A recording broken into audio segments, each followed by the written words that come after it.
Hello, and welcome to another episode of the Tell Nut Show. As always, we're your hosts. We have the fabulous Kirsha Fox. She's the author of the Deception and Justice series. She's a homeschool mom of four, avid reader, and gamer. And my co-host is Julia J.K. Allen, editor, author, and author coach. She's a fantasy and horror author who loves to put magic in everything. Thank you so much for joining us. Our guest tonight is Faith Sloan, who makes their debut with an Ember of Darkness, the first installment in a dark high fantasy series. Drawing from personal experiences, Faith Sloan, who is a non-binary author, crafts complex queer characters navigating the aftermath of trauma and the journey of self-discovery. Their writing explores themes of healing and resilience, creating narratives where readers can find representation in the context of recovery. We're so excited to have them. Welcome. Yes. Welcome to the Hi. show. Thank you so much for having me. Of course. Yes. Be here. So, yeah, wonderful. Yes, we're very happy to have you. Tell us a little bit about your writing journey. What got you started in writing, and how does it look so far? Well, I was always an avid reader. I started writing poetry as a teenager, and then I stopped writing for many years.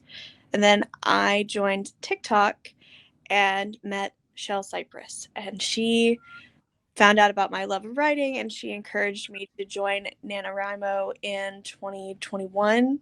So that would be November 2021. And it kicked off me starting the very first draft of An Ember of Darkness.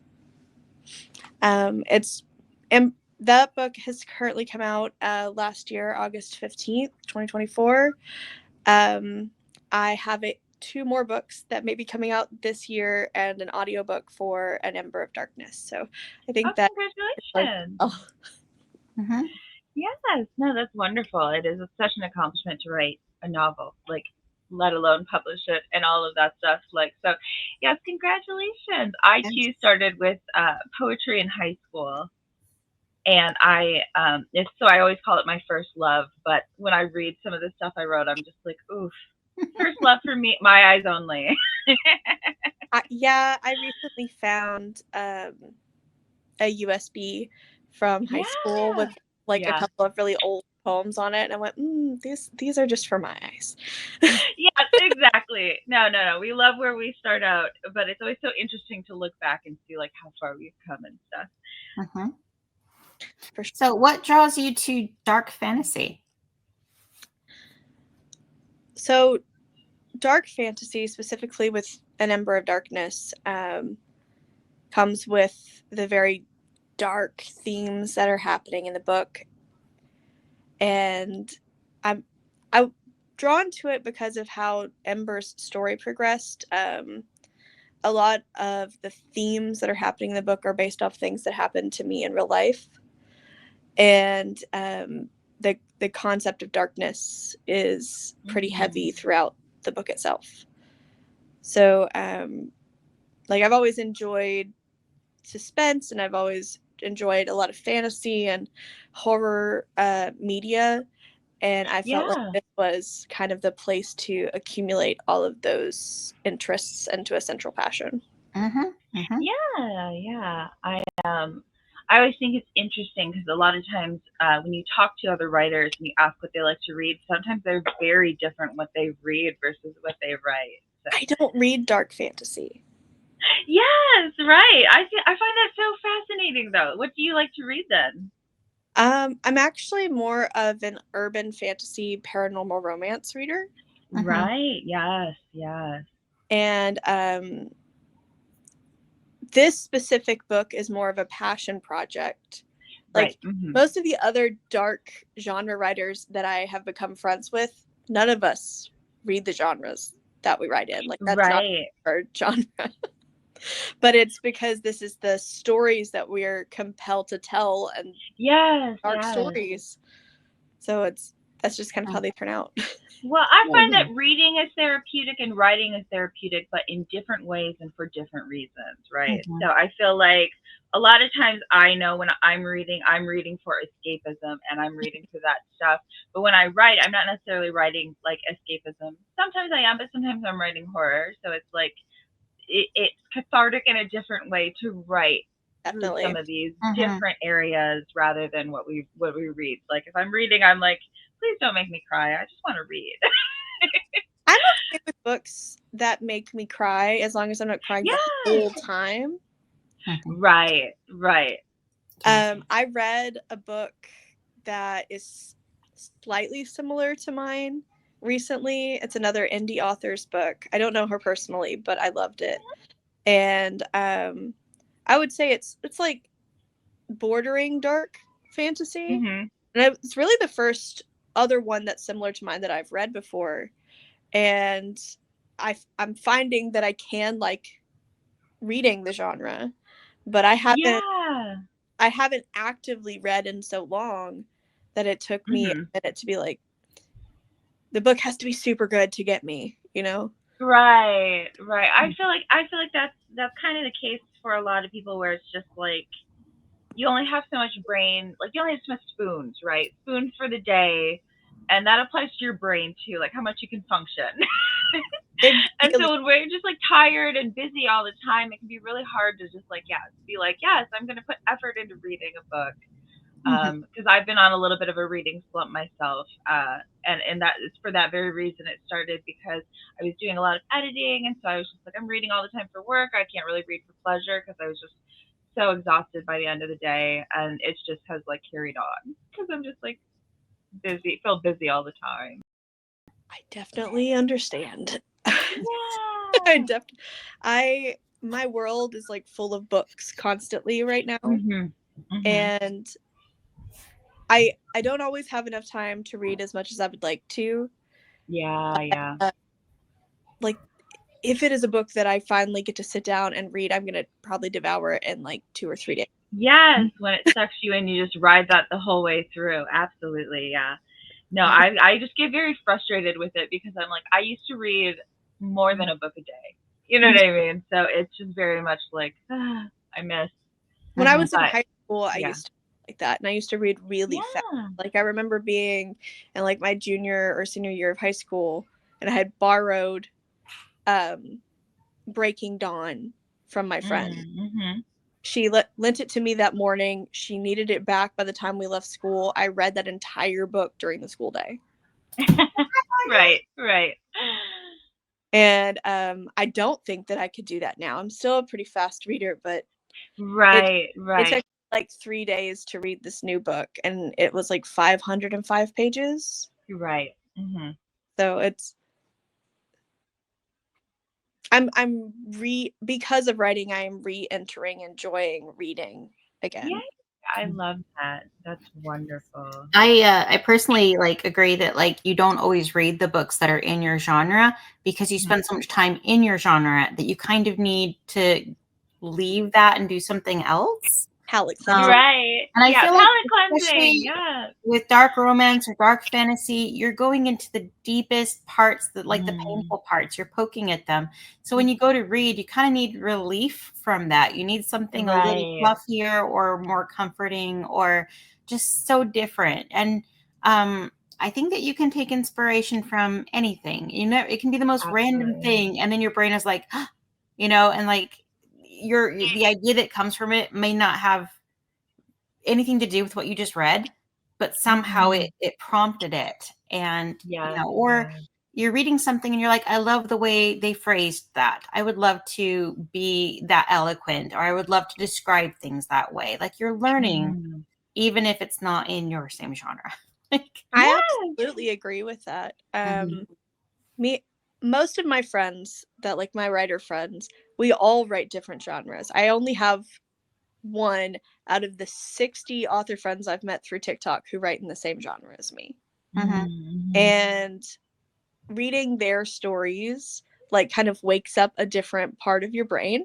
It's like I'm okay, well this story was really funny, or this story had like a really soft fluffy romance, or this one was just like so beyond the genre because I have like science fiction writer friends, and it's almost like two sides of the same coin for science fiction and high fantasy because it's just a magic versus science replacement.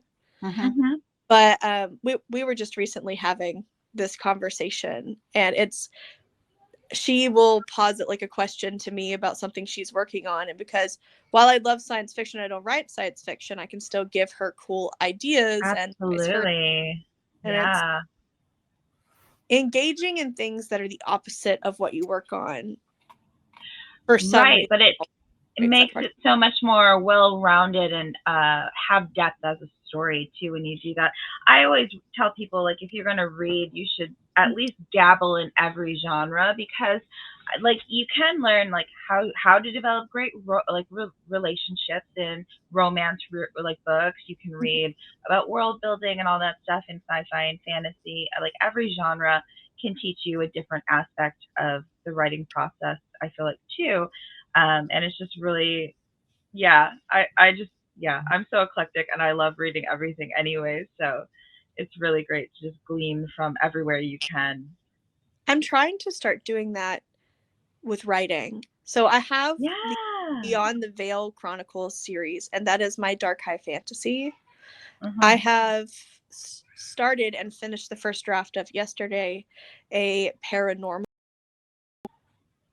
I don't know what words I'm allowed to say on your thing here, but it's Oh, it is a paranormal BDSM Mhm. okay. romance, Yeah. but it is, the romance itself is actually quite soft and romantic. Mhm.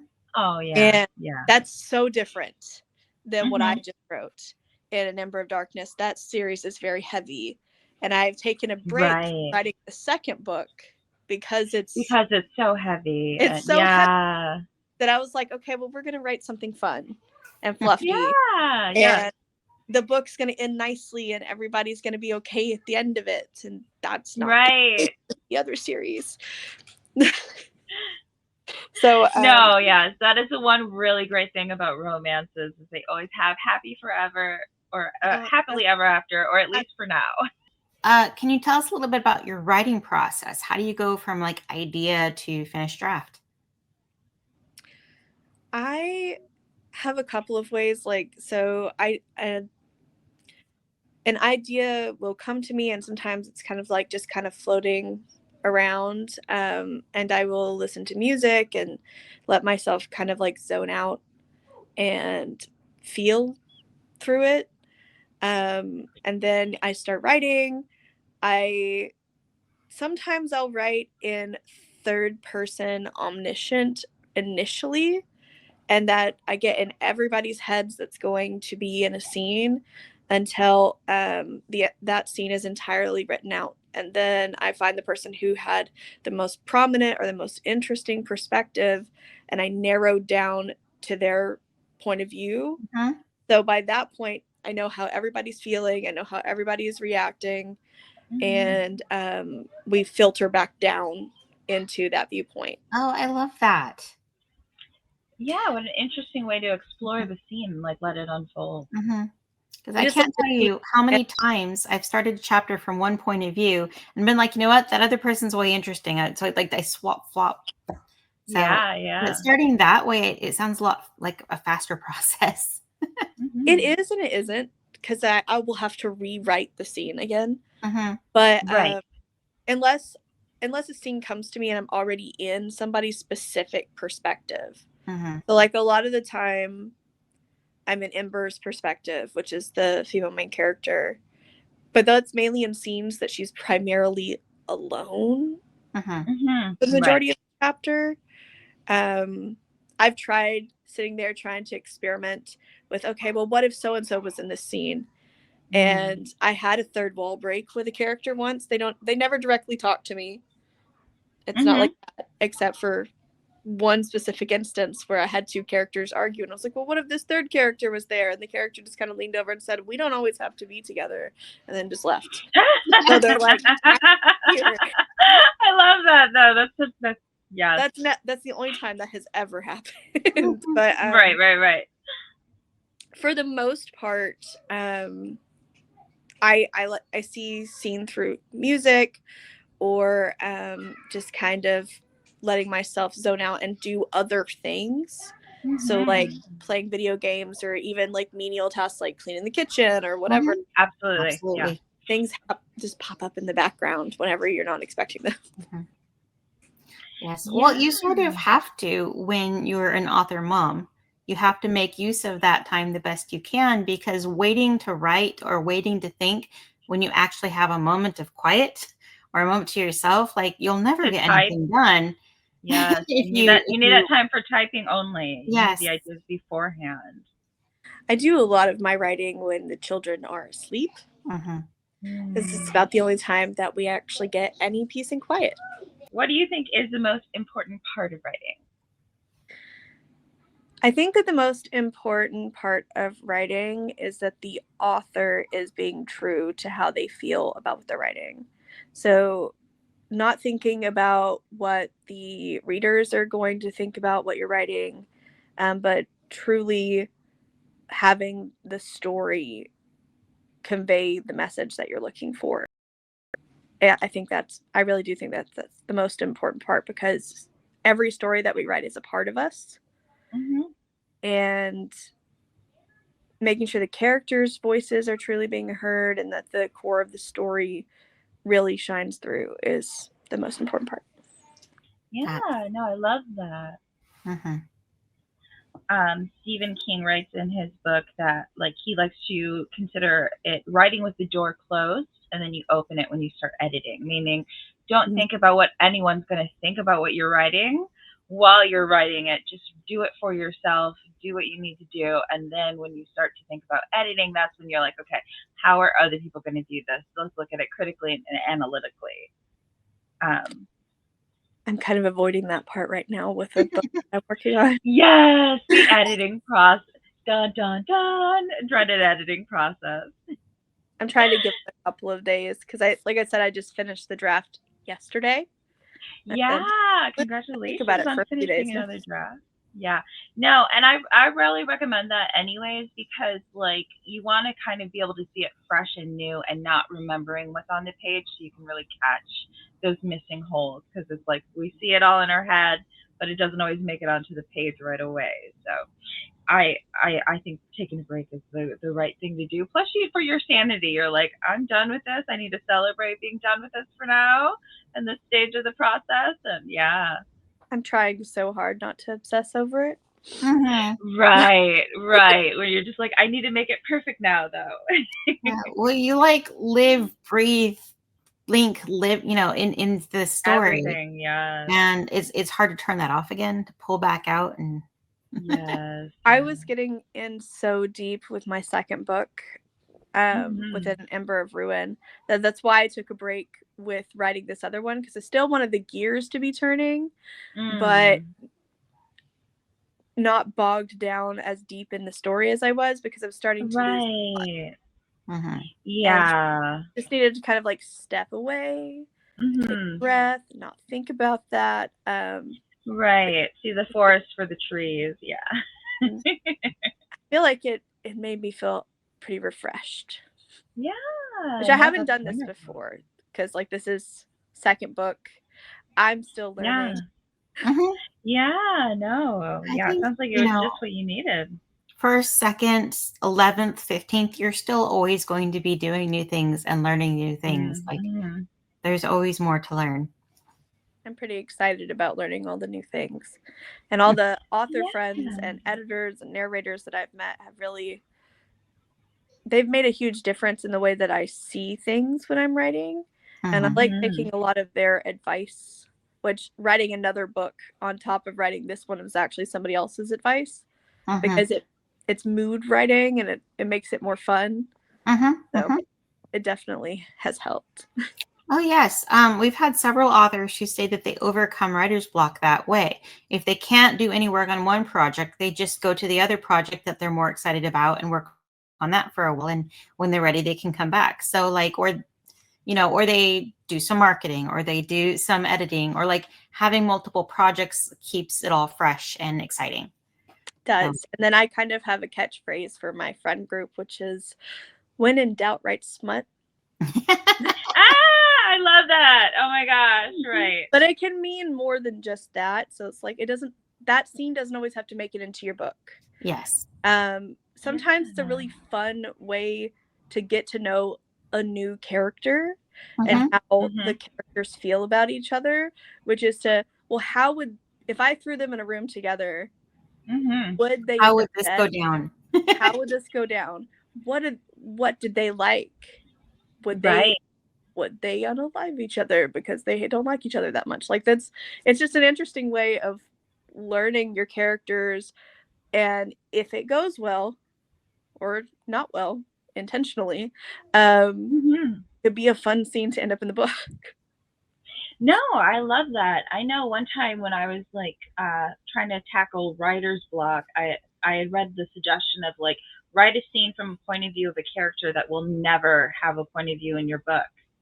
That's theirs. And so I did that, and it was just such a great way of looking at the same story, but just from a totally different perspective, totally different angle. It really shook things up for me and got me really interested in the story again. And I ended up making her a point of view character for the whole book. So I'm really guilty of that. Yeah, right. You give them a chance, and then they shine a little too much, and you're like, well, now everyone has a point of view. Well, like that's happened with book 2. There are 6 point of views in book 2 right now. My books are also up to 6 point of views. Just became way too interesting. They are. They right. Are many cool things happening. Yes. And of course, your readers encourage you to write more and more point of views from different characters too, because they're like, I love them. I'd love to see what they have to say too. And then it's just like, oh, everyone's got a point of view. Yeah. So when you're starting something new, do you typically begin with characters, or do you like have a plot in mind? With an Ember of Darkness, I had characters in mind, I guess, originally. But like I did so many revisions and like scrapping it and completely rewriting, that a lot of the characters changed except for Aldrich. He always knew who he was. But so I guess initially I have characters in mind, and then plot just starts developing around like whoever the main character is and then whoever they're meeting, and it ends up telling me who they would be interacting with and who needs to be part of the story. Right. Yeah. I write very similarly as far as like I love getting to know my characters, and so that's what I want to do first, and then kind of figure out what happens along the way. With the other book that I started writing, I vaguely knew that I wanted it to be a happy romance, but I have such a hard time with writing things that are really happy. Yeah. That he still got like just slightly a little bit of a traumatic backstory. Because I'm not a super fluffy writer. Right. Well, this novella was actually a challenge that I gave myself, which is to write something with a happy ending. Yeah. I love challenging myself as a person and as a writer.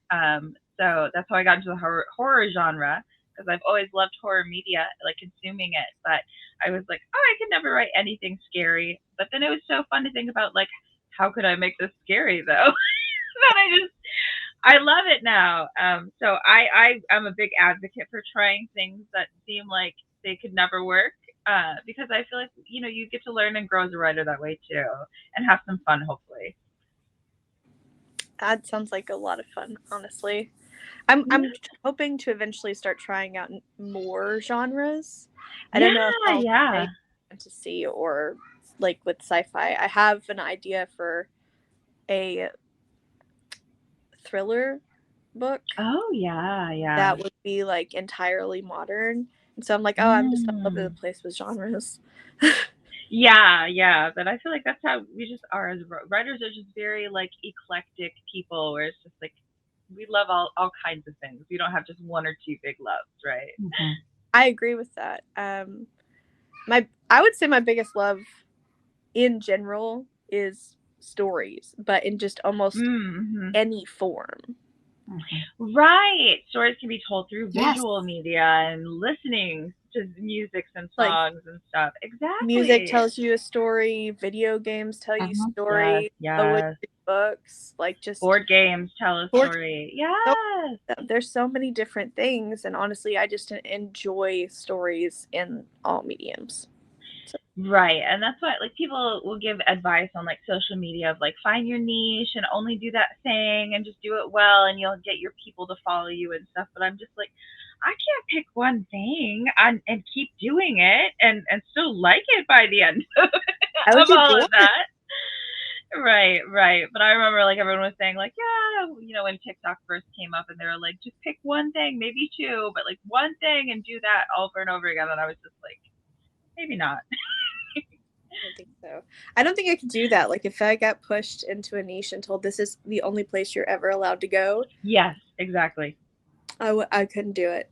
Mhm. I Back think just too much. Homer Simpson in the bush. Yeah, for real. So, who is your favorite author or authors? We allow more than one because I know it's such a hard question. And what do you think they do best? It really depends on what genre I'm reading, Mm-hmm. because I kind of also hop all over the place genre-wise. But my favorite one growing up was Christopher Pike, because Yeah. I never felt bogged down in his stories. I never knew where they were going to go. I never knew what genre they were going to be. And he wrote, in my opinion, he wrote women really well. None of them were frivolous. None of them were like seen as just like bouncy, ridiculous people. Right. They were always someone to be contended with. They were always someone really smart, or they weren't overly emotional for no reason. And I really just enjoyed his perspective and his stories.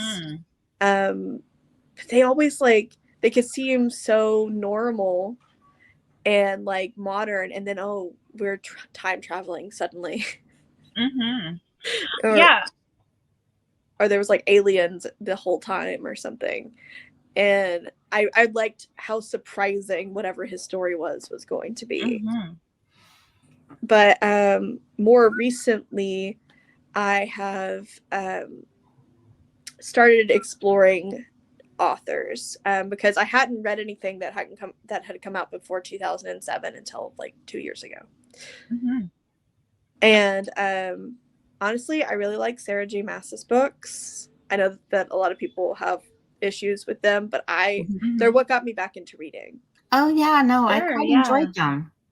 I thought they were a lot of fun. Mhm. I like how diverse and like some of the characters are really likable, and some of them are not like typically likable.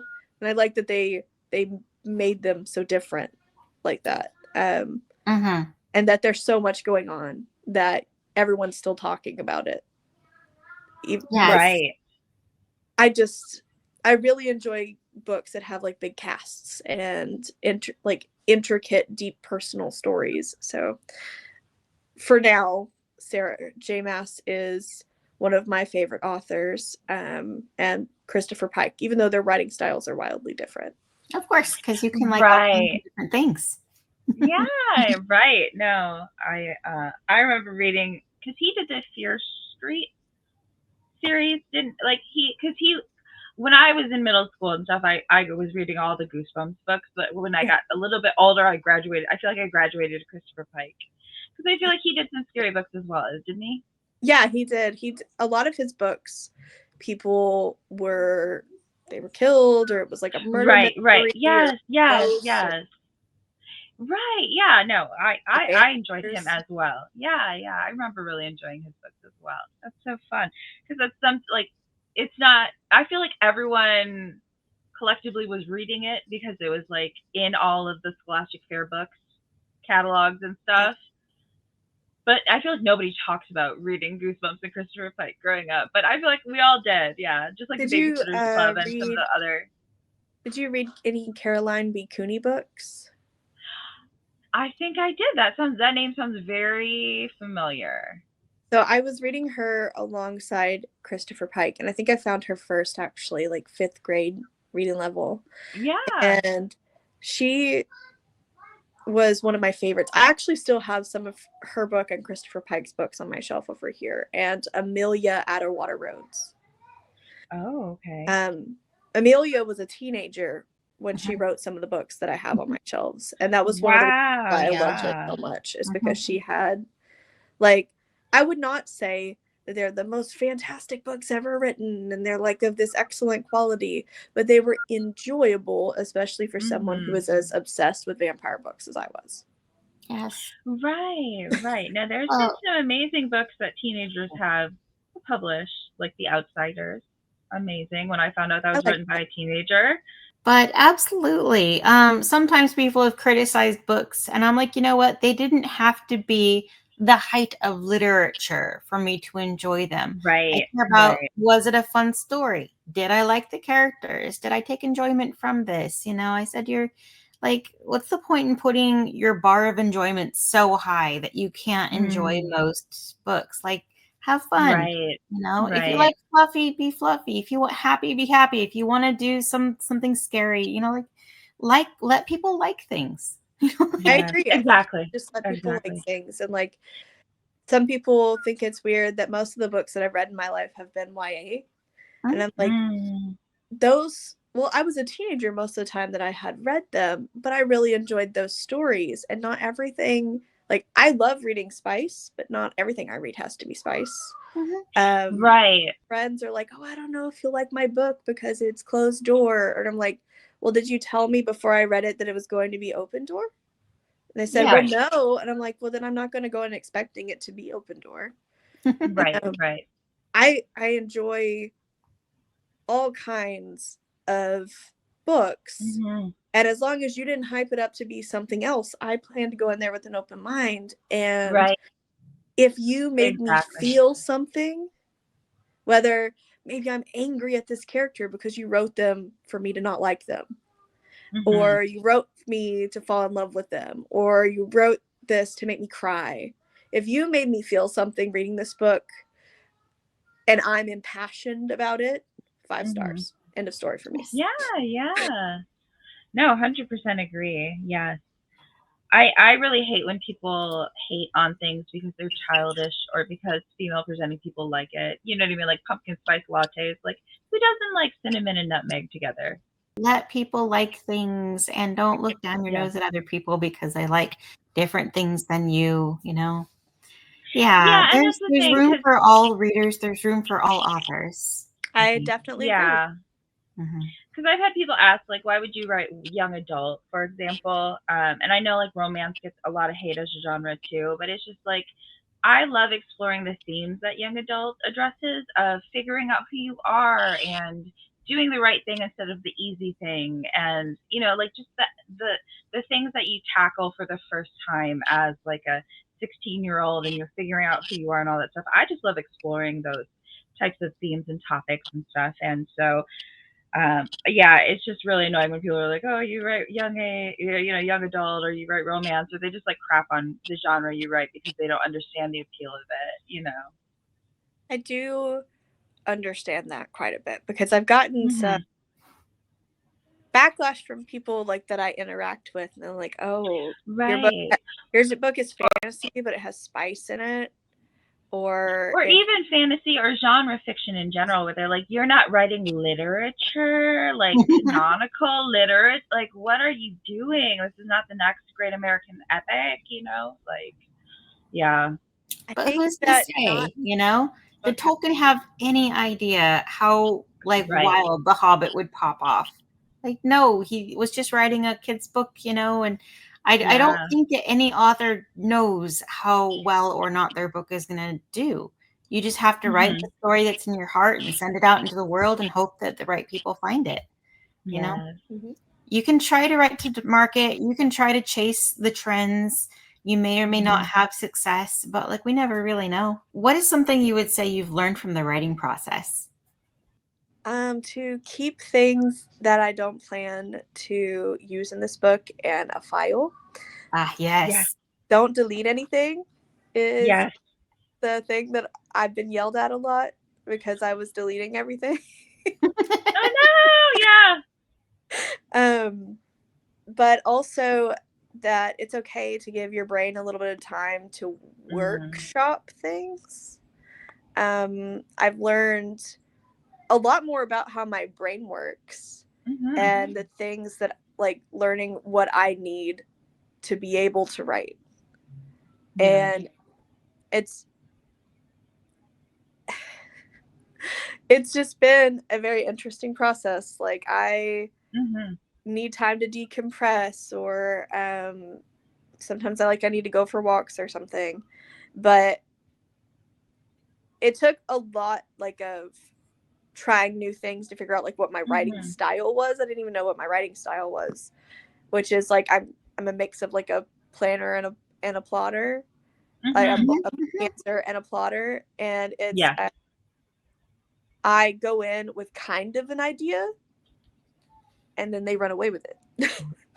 Yes. Absolutely, I agree. That's basically my method too. I have to know a little bit what I want to do in that chapter. I have to know a little bit kind of what the ending is like, and then I just let the characters play in the middle.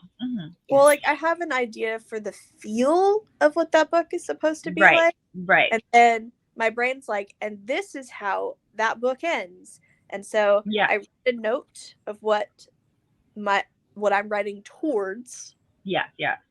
And then any the characters that come are up with floating around in there, and then I figure out the order those scenes go in later. Yeah. No, that's nice. Out of order. Yeah, I know a lot of people kind of give plotting a bad name because they're like, oh, the story always changes and stuff like that. But I'm like, you didn't marry your plot, so you don't need a judge to say it's okay to change it. But if I don't have any idea of where I'm aiming, then I don't know what I'm doing in the middle, and then I get lost and I don't finish the story. Yeah. Maybe constantly evolving plot, because what I thought was best for my characters, they're like, no, we're not doing that. Yeah. We're going this way instead. I'm like, okay, well, gee, let's plot that out now. What happens? What are all the cascade effects from that one little decision there? And what they come up with is better. So I just let them do it. Yes. No, and that's the thing is your characters will tell you what's better ideas. Yeah. I think the reason that my first book had to go through, before it even saw an editor, I scrapped it completely at 50,000 words 5 different times. Oh, yeah. Before we got to the version of the story and the version of the characters that I'm at, before I even kind of got to that draft. And it was because I didn't know how to talk to my characters. I didn't know how to get to know them or spend time with them or anything, because it was all very discovery for me. And I didn't know how big the cast was going to be either. All of it started with, okay, Ember, and I know that she has this love interest, and I know that there's going to be a lot of trauma. Right. And that's all I knew for sure. And now we have 6 characters that are very close to main characters. And it's turned into a huge thing that I did not expect. Yeah. It's so fun when the story gets bigger and bigger and bigger, though, isn't it? Bigger. I originally planned, okay, well, this is going to be a trilogy, and that 3 book structure should be good. But then my friends have been asking me about it, and I'm like, well, I'm also working on a prequel novella. Right. I feel like to fill in the blanks for some stuff that happened before all this, but 500 years in the past. And then I'm thinking about writing a book after the the prequels, the sequel series. Yes. Yeah, and it's just it's getting so much bigger all the time that whenever anyone asks me, well, how many books? And I'm like, I don't know. I know at least 3, probably more though. And that's all I can do until they tell me it's done. If you could tell a new author one thing, what would it be? Definitely don't delete anything. Yes. Find a community of writers. Yes, that is so important. Yes. Finding your people. It makes a huge difference in your ability to keep moving, to keep wanting to write. It's great to have writing partners and writing friends who can read through your work, who can help you through your writer's block, who give you like tips and tricks, or they're there to help bounce ideas off of when you're stuck. And it's honestly, my writing experience got so much better after I met this group of people. And I would just say that that's the main thing, is to start interacting with other writers. Yes, yes. I love soundboarding with other people. I love just getting support. Well, like just people who understand the struggle, right? I want to pull my hair out and like set this computer on fire, but also like if I could never do this again, I would cry up every day, all day. And Sorry. I feel like you need people who are like, I just feel like you need the people who like understand that in your life to be like, yes, I'm right there with you and all of that. Yeah. Or just someone you can text and you're like, I wish I was writing right now. And they're like, yeah, me too. But it's more than that. Like, not only do they help you become a better writer, but they're like, oh, hey, I'm going to this convention. Do you want to come too? And it might be something you didn't hear about before and you get invited along. Or they're like, oh, hey, there's this marketing opportunity, you know, and they tell you about that. Or, you know, they can help you with your Canva, with your ads, with your, you know, like they can help you with the whole business. So I've actually had so many of those experiences. Like, I made that friend Shell, the one who told me to start writing in the first place. And her, I met the person who became my editor. And they also ended up becoming like one of my best friends. And then I met another group, and because of that group, I ended up in a big release event. And then through a different person I met because of someone else in that group, I ended up finding Shelby, who's Nugget and Thorn on TikTok, and she is like a hub for authors and readers and writers and narrators.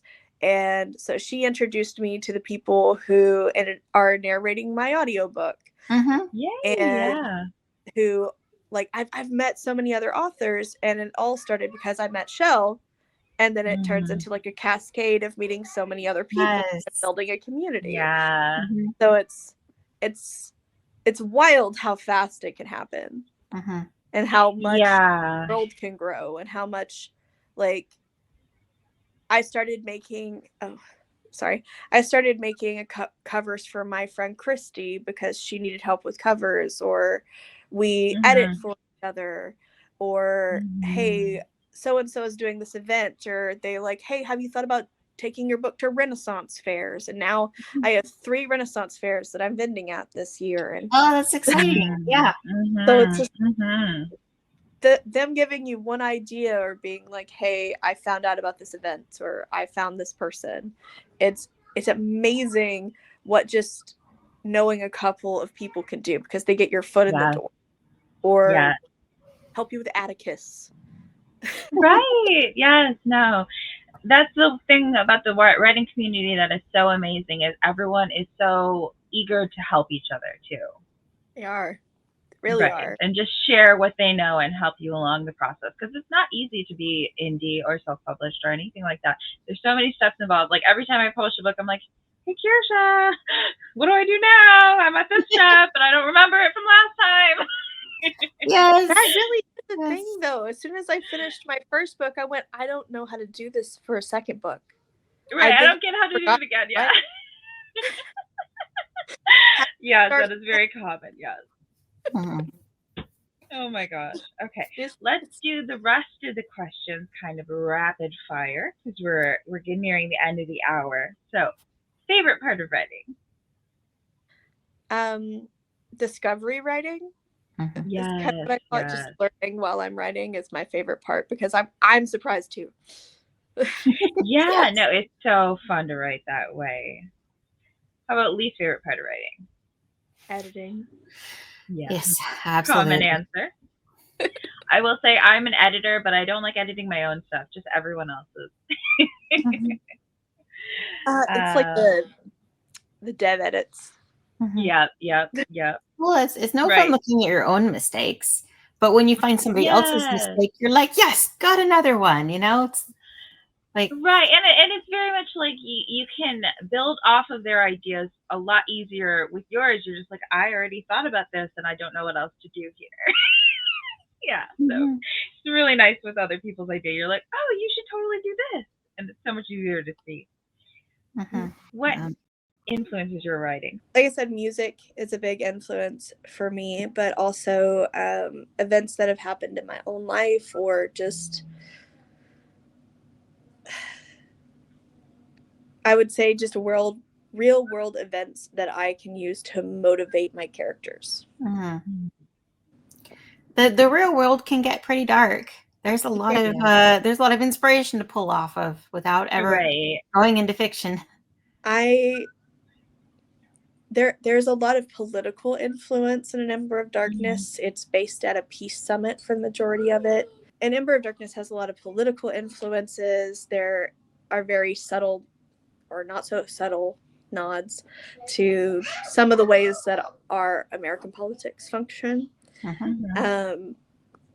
And kind of like the vampires may or may not be inspired by our government, who are trying to take over the world and subjugate everybody else, and eradicate peoples they don't like if you don't comply.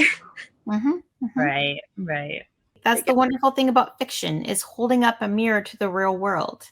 When In a safe someone way. Yeah. identifies with these characters, they go, "Oh, I get it now." Like it's a way to Mhm. it's a way to reflect on real issues. Absolutely. Yeah.